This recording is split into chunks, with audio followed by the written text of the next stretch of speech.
Iran says it plans to stop complying to parts of the nuclear deal exactly 1 year after President Trump pulled the U.S. out of that deal. Iranian President Hassan Rouhani said that he would keep his excess enriched uranium stocks in the country rather than selling it abroad under the terms of the deal.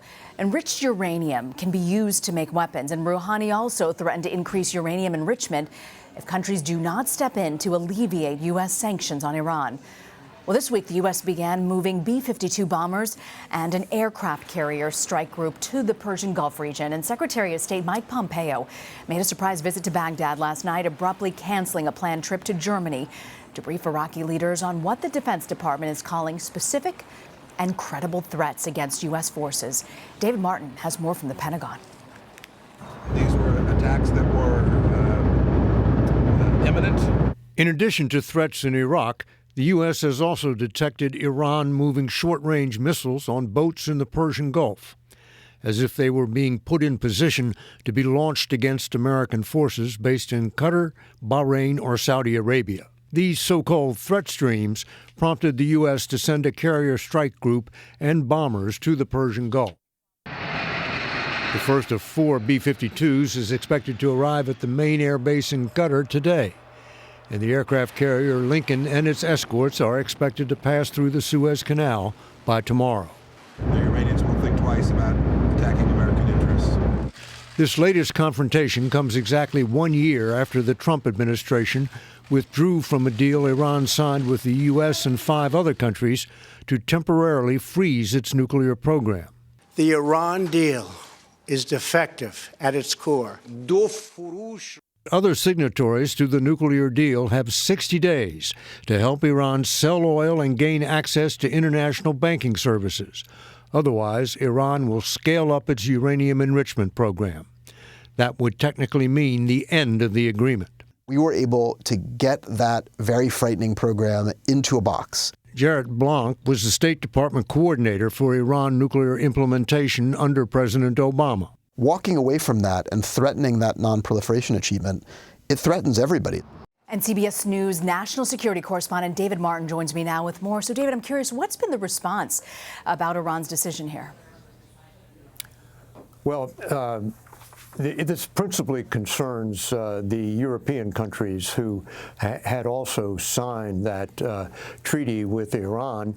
The U.S., since it withdrew, is technically not affected by the fact that Iran is now threatening to withdraw. But Europe continues to do business with Iran, and what the Trump administration is trying to do is to put an end to Europe doing business with Iran. And Iran is now asking for exemptions from these sanctions, and Europe is sort of looking at the United States and saying, hey, you broke it, you fix it.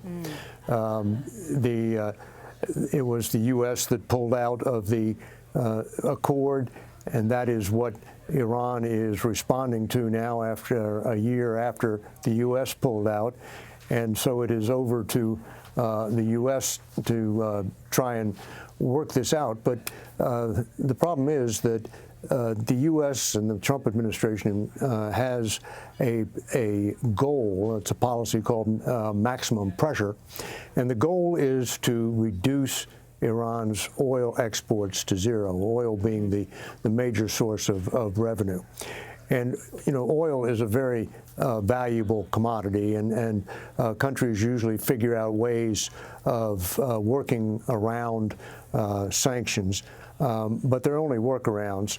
And I doubt seriously that Iran is going to be able to get the kind of sanctions relief it needs to begin buying and selling oil as a normal product and turning its economy around, which is currently in a nosedive. Yeah, that's such a great point about the economy. In your piece, you mentioned that 60-day window that Iran has given the international community to help out. Do you see anybody in Europe or other countries putting their neck out on the line for Iran on this?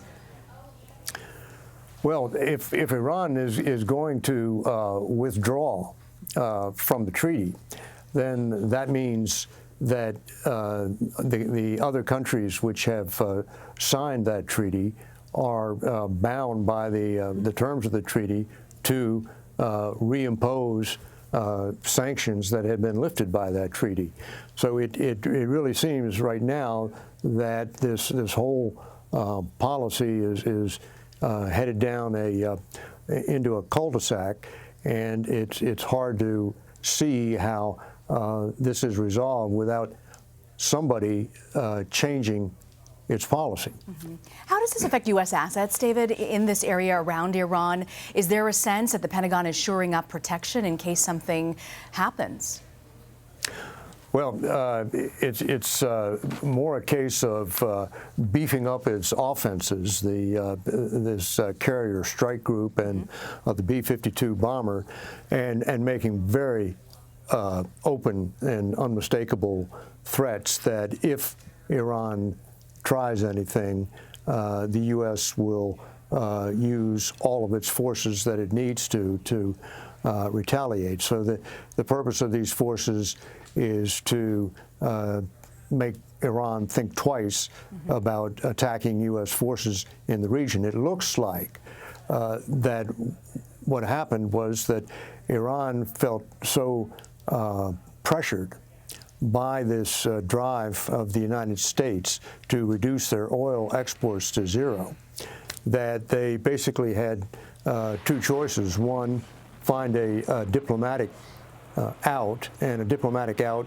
would require them to make concessions they weren't willing to make, or to try and fight their way out, which appears to be what they decided to do by sending out forces and to get into position to conduct possible attacks against U.S. forces in the Persian Gulf region.